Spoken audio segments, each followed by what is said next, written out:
Today, we're becoming obsessed with your mental health self care. And as our guest just said before we hit record, how all work you do on yourself is spiritual. It feels really timely with the conversations that I'm having day in and day out of how do we do the work on ourselves and do it in a place that feels like I'm already enough and now the work I'm doing is a bonus.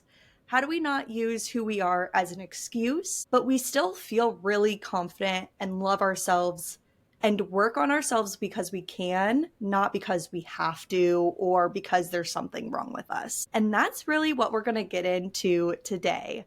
I'm so excited to introduce today's guest. Shannon Curran Anderson is all about helping high achieving professionals stop just surviving and really start thriving. She's a mental health coach specializing in subconscious change and deep inner transformation. And with nearly a decade of experience in relational work, Shannon has mastered the art of guiding people towards resilience, meaningful connections, and emotional freedom without spending years and years and years in therapy waiting for some transformation to happen.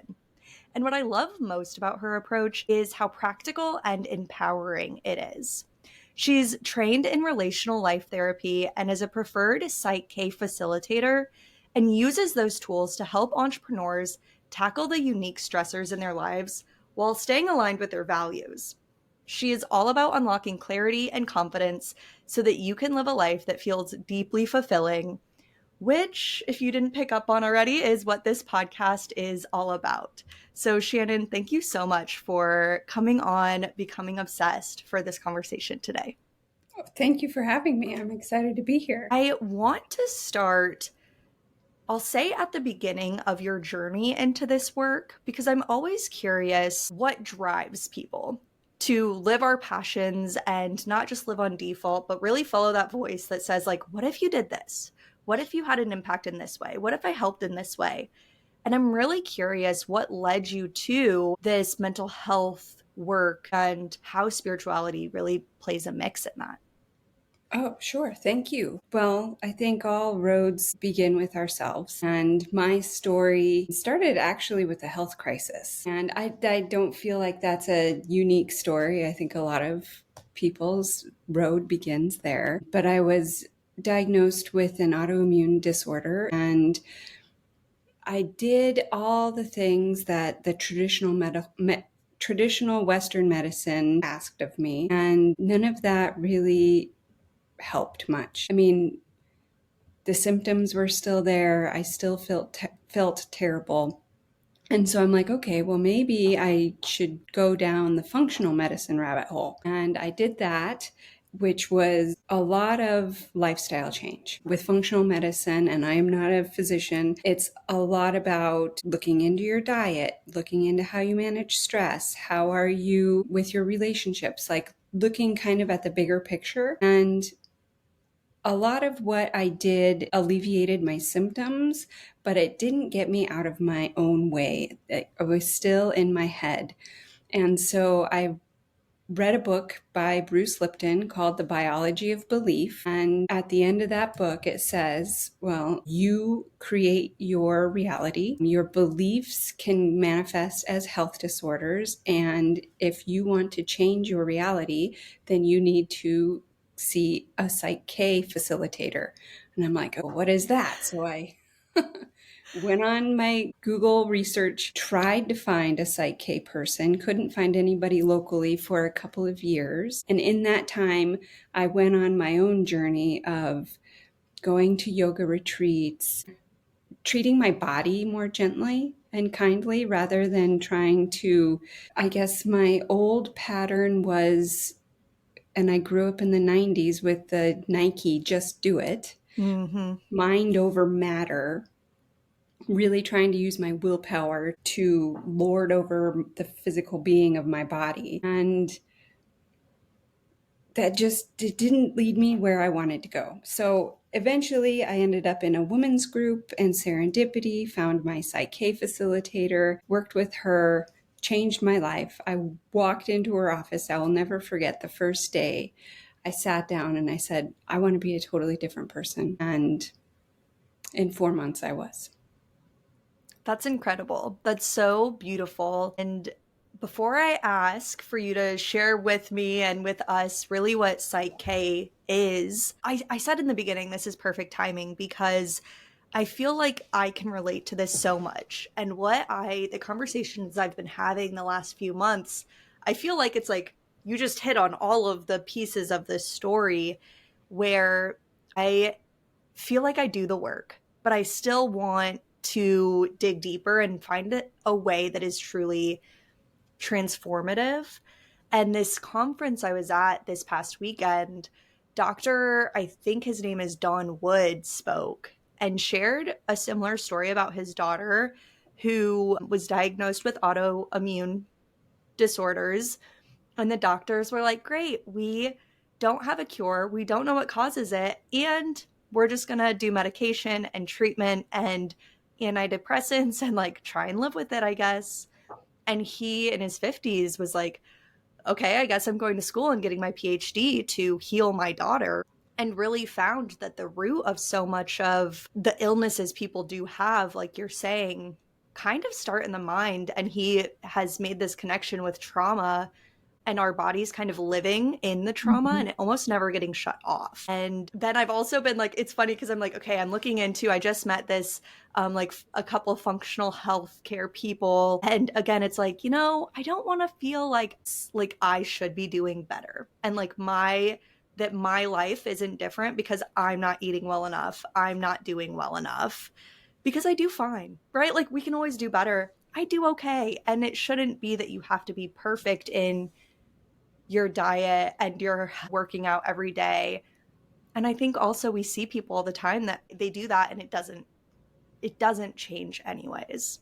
Yeah. So I just am so excited to hear even more of this, but I really want to know what Psych-K facilitation is, what that looks like. Okay. Yeah, that absolutely is the truth because I was that person who went to the gym every day and was very meticulous about my diet, and nothing changed for me. Mm.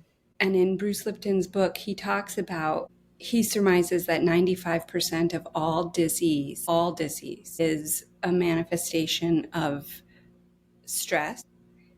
And I remember I have a very good friend who's a traditional medical doctor. And I asked him, I'm like, well, even if it was just 25%, why aren't you trained in stress management? And he could not answer that question. So Psych-K is the thing that helped me a lot. So we're called facilitators because it's not something like hypnosis where I would do on you. Like, Mm-hmm. we are partners in Psych-K, and it's your body. So it's called Psych-K, and the K stands for kinesiology because we're really talking to the subconscious mind through muscle testing, which is the kinesiology, which most people, if you've been to a chiropractor, that's a form of kinesiology. So we talk to the subconscious mind and we just are curious. What are our actual beliefs? And the truth is, we have a lot of unhelpful beliefs that we get patterned into us through our upbringing, through the people who are caretakers, our teachers, our siblings, our peers, the television. Now everyone has a device, and we just pick these things up. And the truth is, it doesn't matter where we picked them up.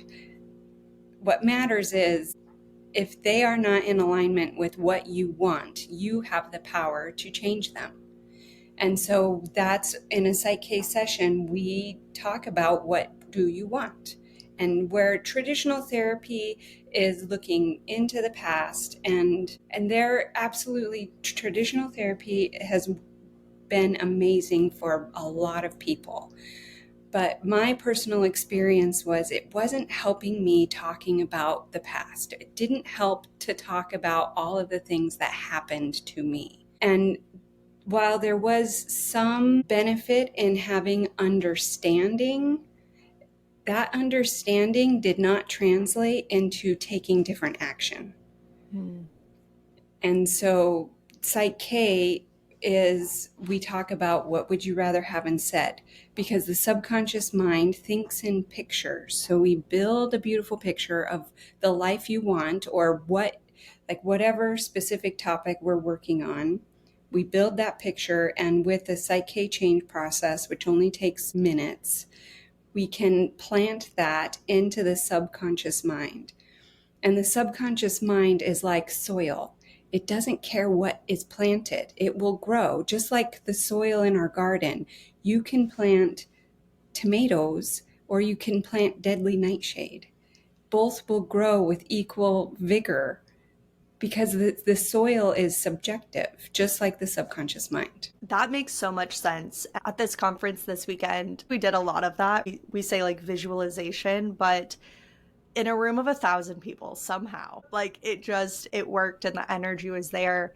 But we did a lot of these meditations and visualizations of really picturing, what do you want, like what does it feel like, what does it smell like, and really putting yourself again in that mindset of like, okay, what if you just decide that you already have it, right? What if we, I think you would agree with this, but I've been told the mind can't tell the difference between like a memory and imagination, or True. it's like when it sees it, it starts to believe it.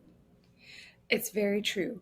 The mind doesn't know the difference. And that's why in traditional therapy, talking about the past, the mind also can't tell time. You go back there then, and you physiologically will re-experience, meaning your body will release all the same hormones, the chemical bath we take when we re-experience our trauma.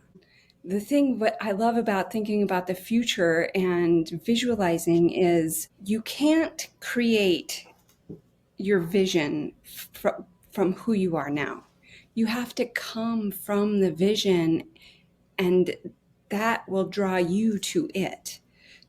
One of my self cares every morning is I take my dog for a 2 mile walk.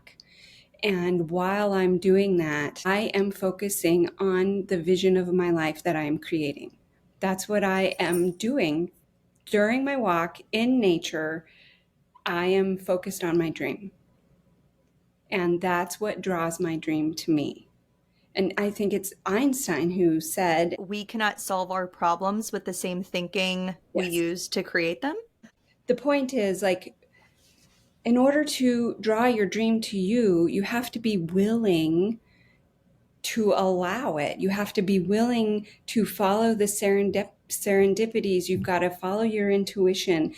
You've got to use your will to hold that vision of what you want for your life in the forefront of your mind. I'm curious, and it's so funny because all of a sudden I feel like this is going to be like the most vulnerable question. But I want to know, on that 2 mile walk, what is the dream? And is it a different one every day of just like, this is what it could be, this is what I'm working towards? Or is it very specifically like the same vision and goal that you're mulling over and working through? Well, everybody has a first dream. So start where you are.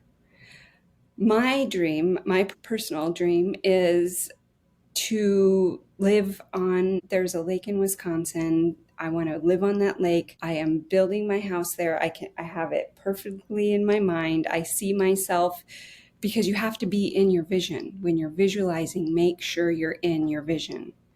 I see myself on the deck looking at the lake. I am snowshoeing on the lake.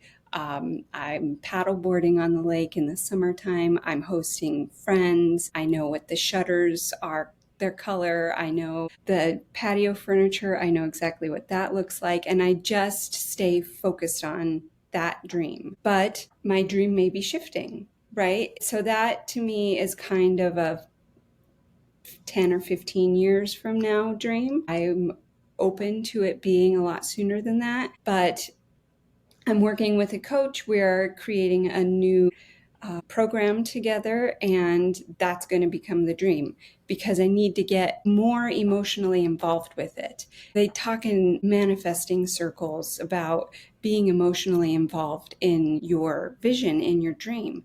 And that's how I do it. The more time I spend there, the more real it becomes and the closer it comes to you. I love hearing that, especially what I was kind of excited and curious to hear your take on is the sameness versus the shifting. I feel like this might be a me thing, but I'm guessing some people can relate where it almost feels scary to decide on the dream because you're like, well, what if I change? What if it changes? Mm-hmm. And something that was said to me recently or said that I heard recently was it's not written in stone. It doesn't mean you can't shift and that when you just got on, Instagram or flipped through a magazine, you saw a new color of shade or a new color of couch and you're like, okay, now that's going to be input. Yeah, I have a touch of the ADHD. And so I think I know myself enough to know that my kind of North Star stays the same, but the path and the way it looks changes a lot for me. And so finding that like one dream has always felt a little bit like, well, I don't need one, I'll just have like half of many. And I think giving myself a little bit more permission to be like, well, what would the one be? And how can we dig deeper on that instead of being nervous that I'm going to do my ADHD thing and like shift gears and like chase something else before I ever really chase that dream. There is an element of allowing life to unfold. It's like a rosebud. You can't force it open.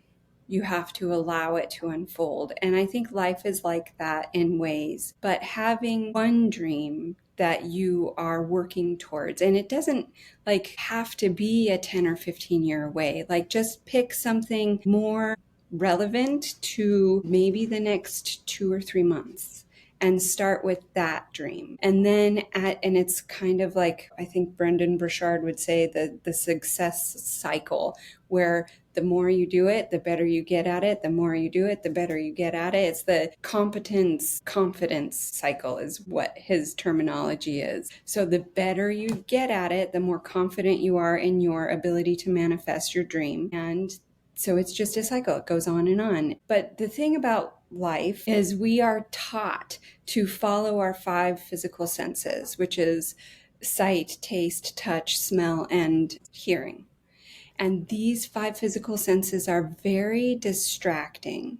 So what I'm doing on my walk is constantly noticing I'm not thinking about my dream anymore, bringing myself back because I get so distracted by my 5 physical senses. And we want to learn to use our inner senses. And it's not woo woo. We all have these 6, we have 5 physical outer senses drawing our consciousness outside of us into the world. And we also have these 6 inner senses that when we learn to master them, imagination, intuition, will, perspective, memory, and reason. And using those inside senses to stay focused on what you do want. That's kind of where magic is. That's where real manifestation is. But these 5 physical senses that we're so well trained in can be so distracting. When I'm on my walk, it's not, oh, bad me, I'm not paying attention. It's nope, it's just, there I am again, bring myself back. There, just like how people teach meditation. It's not bad me, I'm not doing it right. It's nope, bring my attention back. Yeah, it's a practice. The one thing that I think has really helped me in life more than anything is having that grace with myself and saying like, who cares? This is what I say is do stuff you're bad at because it takes the pressure off. Like I don't have to be good at meditation or visualization. And there is no like metric of like what is good and what is bad. It's just practice and it's using it and then also learning through it to have grace with yourself and not have that pressure of like, oh, well, I failed this time. It's like, no, you did it. even 10% of the time you focused, and next time it'll be 12. And then being able to accept that that is good enough. Yeah. That is a program that a lot of people have, is this inner critic that can be inside. I've heard people call it like I really love the imagery of the inner gremlin, because we've all seen the movie Gremlins. And that inner critic can really derail us sometimes if we let it. And the thing about it is, once you start chasing your tail, metaphorically speaking, inside your mind, it just goes faster and faster and faster. So what do you have to pull yourself out of that and get back on to your path, back onto what you are creating? I'm really curious to know a little bit of your experience with what qualities or what thought patterns people have, your clients have, that really either hold them back in this work or in kind of like growing in any work, and what people who like they tend to get it and be able to run with it quicker. Like, I want to understand a little bit if there's a pattern on one or both sides that you've noticed. Oh, sure. I think we all get in our own way. That's what humans do. I call it, well, it's the plight of humankind. We're humaning. General qualities are when you find yourself always having to be right.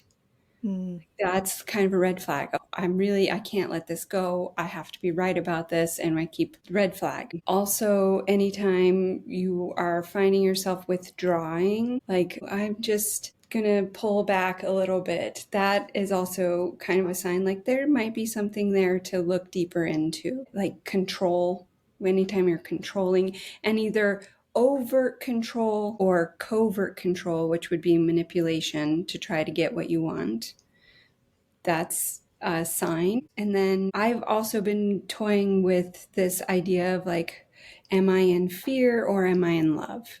And that's something that you can do and your listeners can do for yourselves anytime, in any situation. Am I coming from fear or am I coming from love? And it's when I experience it in my body. So I am very somatic. Like when I'm coming from love, it's an expansive feeling, and I feel it right here in my chest around my heart. I just feel expanding. And when I'm in fear, it feels hard or contracting, or it's that kind of withdrawal feeling, like a physical feeling of withdrawal.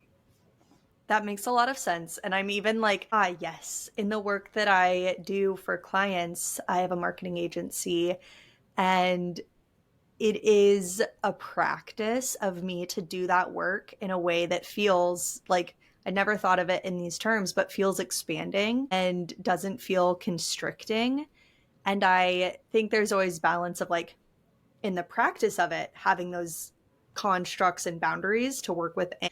But I tend to, the overwhelm comes from when it feels like, oh, I need to do this thing. And I like don't quite know that I'm like here for it. And it like feels, even though it's a thing I've done 1,000 times, it feels like that anxiety, and it feels like that kind of tightening and coming in.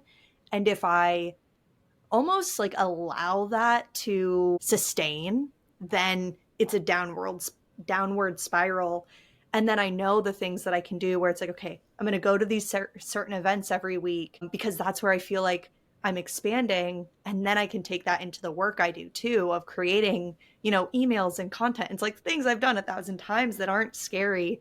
And then all of a sudden we'll start to feel, and it's almost like we're playing small. It's like, it's that same thing you were just saying of like expanding versus like coming in. And if you're not watching the video, I'm like pulling my arms in, like giving myself a really tense hug, because exactly how you said it, I'm like, yeah, I felt it. And what I'm really, before we hit record, I was driving and recorded a podcast episode. And I was talking about just the idea of play, like the expansiveness to me. If I am feeling stressed about work and getting a task done, and I can start to step in a little bit to like, what if I just play? What if I treat this as an experiment? It almost opens up that little bit more to be like, okay, I can do this. And this isn't scary. And it's just so funny how stuff we're good at can still feel so hard to do sometimes. Right. Because you're not in harmony with it at that moment. It's not that you're not in harmony with it ever. It's just that moment. And it may be, are you at capacity for the day? Mm. And is it time to lean into play a little? How much play have you given yourself in a week? Like I tried to look at my weekend overall and not just day by day, and really playing with the idea of capacity. Like how much should I give? How much can I actually give? And then also what feels good. And those might be three different numbers depending on the week and what's going on in our world. I heard somebody say once, instead of thinking about giving 100% every day, you only have 100% in a week. So how much are you giving? What percent are you giving every day? And that's really helped me to, again, lose some of the pressure of I should be doing more, I should be better, I should be able to be more productive, and sit back and say, like, this is what I have done, right? This is what I have done. And if I'm not feeling up to it, being able to listen to myself a little bit more. And especially for people who like it, your shoulds pile up and life happens, like things that you can't control happen. And are you willing, I love your word earlier, are you willing to give yourself grace? I want to jump back in the conversation a little bit to when you were talking about getting in our own way and feeling like we always need to be right or trying to exercise control. What are, I guess, does it start with awareness, or where can somebody start when they're like, yeah, but I am always right. Like it has to be my way. Like I don't know what you're saying this, but like yeah, I am always right and it has to be my way. Where can somebody kind of start to deconstruct that, or what's the first couple steps when you're struggling with that? Or should they just come see you and it's like, let's do a session and not even start, we're going to start and finish this? Well, I think all work, self work can be done. You don't ever need somebody outside of your system, of you, to do your own work because Mm. you're your own guru.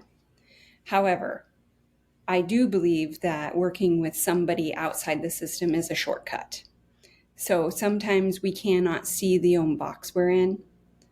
And I mean, it happens to me too. I was just at a Christmas party having a conversation with a colleague, and she pointed out to me my own box. And I was like, it kind of stings a little, but I'm like, gosh, I'm really grateful for that because I'm blind to it.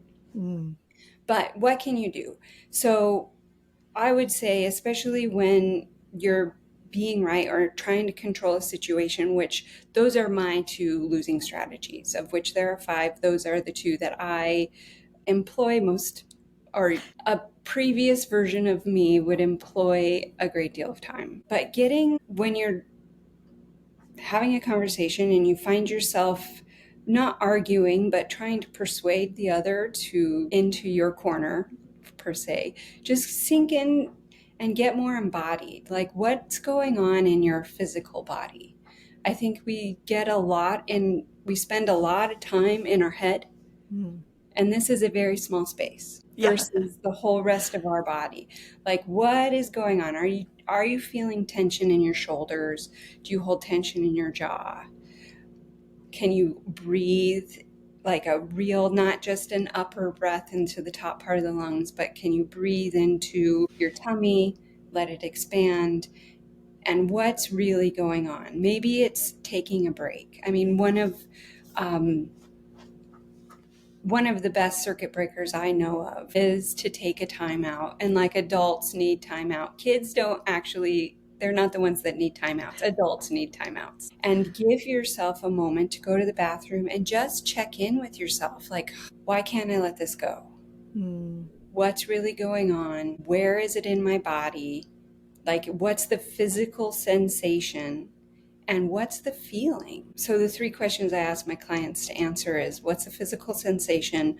What's the story I am making up? And what am I feeling?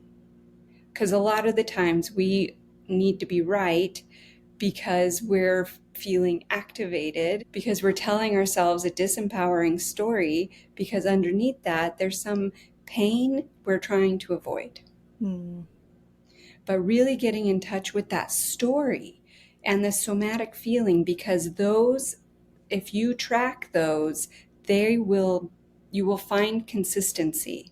And then that's the work. Those are the programs to change. I love that. I personally have dealt with a lot of feeling like it's my way or the highway. And I think it's so tricky because it had never been posed to me. Like the question had never arrived to me of like, okay, but why? Why do I somehow know better than every other human on the planet? And it really, I was in a long relationship out of college, and I think it was one of the things that was an issue of, okay, well, if you would just like, I can do it faster. Like, my little ADHD brain works 10 times faster. Like, I can just get it done.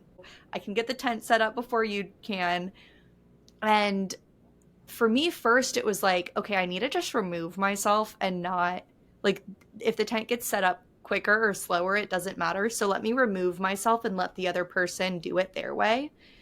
And somewhere along the way, I I don't know if I heard somebody else ask themselves this, but I was like, why first does it matter if it's done fast? And second, what makes me know a better way? Like what makes my way better? Like if better exists, why do I have a claim on that? And why is it my way?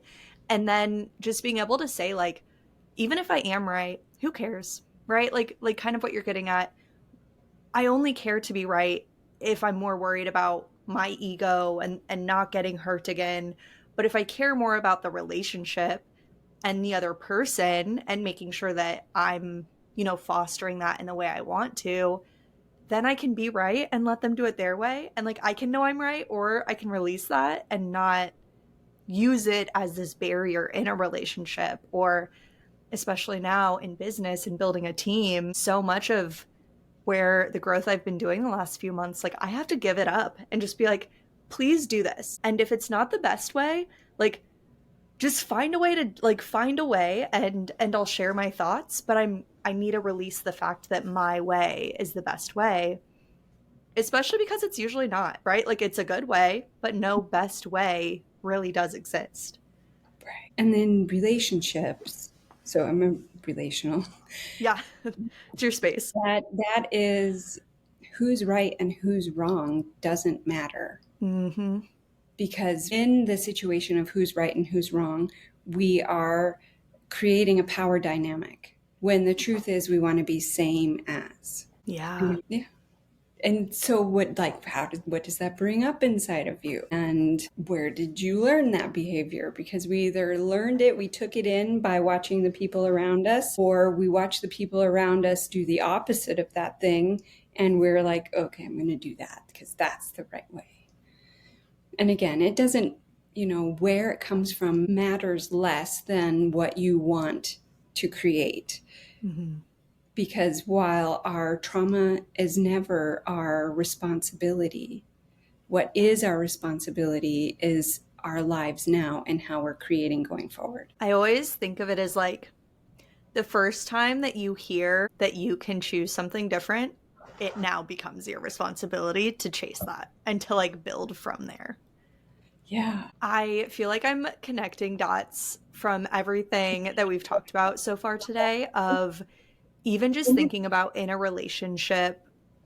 I've done a lot in the last couple of years of visualizing, and I never thought of it as like my dream relationship, but visualizing how I want to show up and doing that, like going on walks and thinking through, okay, when I could do it this way and they're doing it that way, like what do I care about in that moment before the moment ever happens, right? Or even almost in a way like rewriting the memory of like, this is how I acted and that's what it got me. And this is what I prefer to get next time. And rewriting, especially with just feeling, like, oh, do it my way, do it faster, be more efficient. And my partner now, it's funny, I'm learning even on a deeper level that like efficiency doesn't matter, especially in most things in life. I'm going on this thought journey right now of I've always wanted things to be efficient, but to what end? What am I actually creating more time and energy for? And being very thoughtful about like, is that I'm creating more time and energy to sit on the couch and watch Netflix? Like I'm driving the fast way to get home instead of the like way through the Christmas lights and the neighborhood so that I can sit on a couch and binge something and disconnect, and learning to take more time in the active parts of life, not just trying to be efficient for no reason. Right. And I think if there efficiency, there are absolutely times and places for it. But I think another question that you could ponder would be, what am I getting out of it? What am I getting out of this efficiency? Yeah. And it's like, if it is time like if it is time, I feel like part of me like is wanting more time, and then I'm like, but I'm not the best steward of my time. This year, there's a piece of this year, probably like Q2 to Q3, where I was really stressed and was not the best steward of my time. And it was kind of that cycle where you're like, okay, I'm aware of this. We're not going to let it go forever. We're going to have grace while we're dealing with it and find ways to get out of it. But it is now, looking hindsight, it's again like, I don't need to make everything the most efficient right now until I am stewarding my free time better. And feeling, I think my big thing is I was just feeling so connected to work and disconnected from life. And so now rearranging that balance has been helpful. It's a journey. It is a journey. And so, like you said, Q2 to Q3 was a period of stress. And so let's unpack a little bit what happens when we're stressed. Physiologically, our blood is shunted away from our viscera, so our gut, into our arms and legs. So a little hand model of the brain. Dan Siegel's hand model of the brain. You have the brain stem that is in charge of, so it would be your palm and your wrist. Listeners who are listening and not viewing. This part of your brain is in charge of the autonomic nervous system, everything that you don't have to think about, your breathing, your heart rate, your digestion. In the midbrain, we have the limbic system, which is where the amygdala lives. It's what we call the lizard brain. And then we have over that the big neocortex, which the front part is our prefrontal cortex. And this is the part that differentiates us from the rest of the animal kingdom. And when we're under stress, our brain, we literally flip our lid. And so we're not in our prefrontal cortex anymore. We're offline. We're being run by this limbic system, the fight, flight, fix, freeze. We're bathed in chemical hormones like adrenaline and cortisol. So we are physiologically not able to think slow, calm, relatable. We're tight in the body. We are short-term thinkers. We're not thinking long-term. And that's what happens when we are experiencing stress. And then you go into what you had said, Dr. Don Woods had talked about. You get stuck in fight, flight, fix, freeze experience. And when people find me, that's usually where I find them. They're trapped in stress, in a stress response. Yes, trapped. I'm like, and I mean, as we do more of this work, I think you can recognize it better, but it doesn't. I mean, I spent months like going in and out of it and trying to find, like, grasping at straws for anything that would get me out of the loop a little bit. I like hired team, like tried to minimize workload. I quit a client that needed to happen anyways. And yeah, it was like I was trying to do anything I could to create a little bit of, like, I think of it as like space in the brain so that I could start thinking and like start heading to that more expansive place and like that sense of calm so that I could start regulating the stress better. Yeah. Because it does, when you're so deep in it, it feels like you're trapped, and it's like, how do I get out of this? How do I reset when I'm still over capacity, right? I can reset today, and tomorrow I'm still working over capacity and trying to, yeah, like rebalance it and like fix it while you're in it. Mm-hmm. Well, and first, I want to normalize the fact that our culture in America normalizes being over capacity. Mm, Not only does it normalize it, most people, we're rewarded for it, yeah. whether it be higher salaries, better connections. We are very rewarded. So let's talk about what does like functional being trapped in the functional fight, flight, or fix. It manifests, it looks like people pleasing. People pleasing and perfectionism are two functional, rewarded trauma responses. Mm, And when I say trauma, I am not necessarily talking about what we all think of as big T trauma. It can be a lot of little t traumas over the course of time that can create those trauma responses. So when I say trauma response, I don't want everybody thinking like, oh, there yeah, was a it's like the terrible biggest accident. Yeah, thing. right. Because we all experience anytime we went to the grocery store with mom and didn't get what we want because we're young 3-year-old children, we take that personally and we experience that as a little t trauma. So I just want to normalize that. It's something we all do because in our culture, it's a normal thing.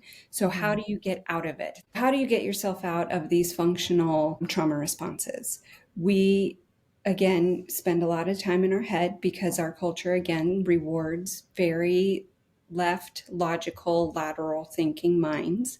So, the thing that has worked for me and my clients is to get somatic, get in the body, take a yoga class, go for a walk in nature, go for a run, and really try to get your energy back down into your body more of the time. I mean, we've all had that experience of having a good workout and mhm. having the endorphins flowing from that. So doing that. But I will caution you, like, if you're under stress, don't go do a big hit workout, adding more stress. Do Mhm. something like yoga or walk in nature to soothe the nervous system. Get back to your visualizing. It is very hard when we're in it Mhm. to stay focused on what we want. But the faster that you can get back into that visualization and focused on what you do want to create, rather than being stuck in the overwhelm of what you don't want to have created, the faster you can kind of turn the page. I love that. And again, I'll say the practice of it. I think it's so easy to beat ourselves up for not being able to do it fast enough. Can we at least remember to get like that the world isn't ending even though it feels like it? Can we remember there's something more? And then can we do, Shannon, like you're saying, what is our go to where we now have recognized it? Of like, okay, I'm going to go on a walk. I'm going to take an adult timeout. I love that. I'm now using that all the time. I'm going to be like, hey, I need to go take a timeout. Like, I'm going to put myself in the corner just to take a breath and to check in with myself. And I love that you said it that way because I do feel like there are times where I'm still trying to figure out when I'm around people and I'm feeling grumpy and I need to just not be like have any external stimulation for a couple minutes so I can regulate myself and come back to the, my partner or the group not stimulated. But often it's like when you're noticeably grumpy, people want to like check in and like it's so much more extra stimulation. This is something I just growing up, I feel like I experienced so much where now I can be like, okay, I need a timeout. I need to go like self-regulate, just like check in, take a few deep breaths without people checking in on me and then come back and be fine. So now I'm gonna be like, I'm taking a timeout. I'll see you in 5. Yes, and absolutely. And so, what are you doing during this timeout? Is just like you said, it's not a time to go be upset. It's a time to regulate yourself. Do the box breathing, get back into your prefrontal cortex. And if at the end of 5 minutes that's not enough, maybe it's 10 minutes, 15 minutes. It does when you are triggered. And when you're just grumpy, maybe you're not triggered, but when Yeah. you are triggered, it takes at least 20 minutes for you to get your prefrontal cortex Mm, back online. So I'll just give that that's good to know. to your listeners. If you are taking a timeout because you've been triggered or activated, really activated by something, make sure it's at least 20 minutes. That's really helpful to know. Well, we're going to get into my last series of questions, which is what you're currently obsessed with. And so I like to ask a few different, I used to just ask blanketly, and now I have some categories. So we're going to stay on this topic in the work that you're doing and what you're kind of exploring. I know we were talking about how we're both like learners and always taking in more. I'm curious what you're currently obsessed with within the work and the space that you're in. Right now, I am, well, it's coming up on the end of the year. So I love that we started with visualization because that is where I'm going to end, is I am building my next year. And it is starting with this course I'm creating. And so what am I actively doing? I am using my will and training my will to stay focused on my dream. And that's what I am currently obsessed with. I love it. When it comes to now winter and holiday, Christmas time, what are you currently obsessed with in this season? Hmm. I know I didn't prep you ahead of time on these. That's okay. So this was a difficult year for me. I lost my mother this year.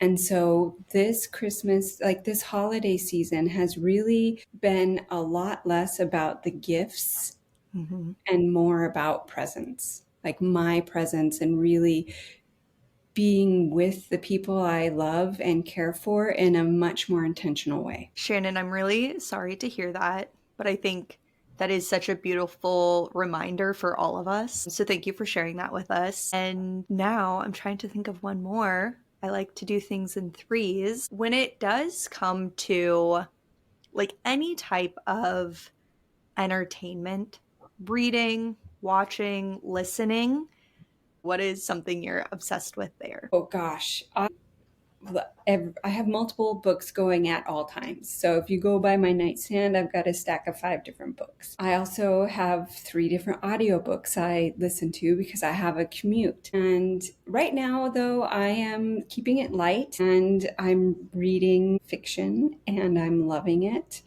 to give my brain a break at the end of the day. And it's like a murder mystery, a whodunit, and I just love that. That's fun. I love those. My favorite game is Clue and like Master Detective Clue. That's what my family plays a lot around the holidays. Well, this has been so good. I am so grateful for you coming on. I really want to know, how can people work with you? I know you mentioned a course that's coming up. How can people be in your world to know when that is available, just to connect with you in the meantime? Oh, thank you. My website is shannoncurran.com and I am on Facebook. I have a private group, I have my Facebook page, and I have my business Facebook page. And I have been getting lovingly nudged to be more on Instagram. So, I always say, like, show up where you want to on online. There's too many places, so I say show up only where you love. yes, and like my hang up on that is like I like Instagram personally, so I don't want to Yeah. make that work, but I'm going to make my presence more available on Instagram. I love it. Well, we'll all go send you a DM to encourage you over there. Thank you. I would appreciate it. Thank you so much for coming on the Becoming Obsessed podcast. And if you're still listening and hanging out with us, please connect with us on Instagram or Facebook, anywhere that you like to show up, and send this to a friend. If this was helpful for you, send it to somebody that it can help. Maybe post it on your Instagram story and leave us a review, share your thoughts. It really helps to get this out to more people and help more people live a life that they truly love without the pressure, without the shoulds, but showing up as who they are. So thanks for hanging out with us. Now let's go get obsessed.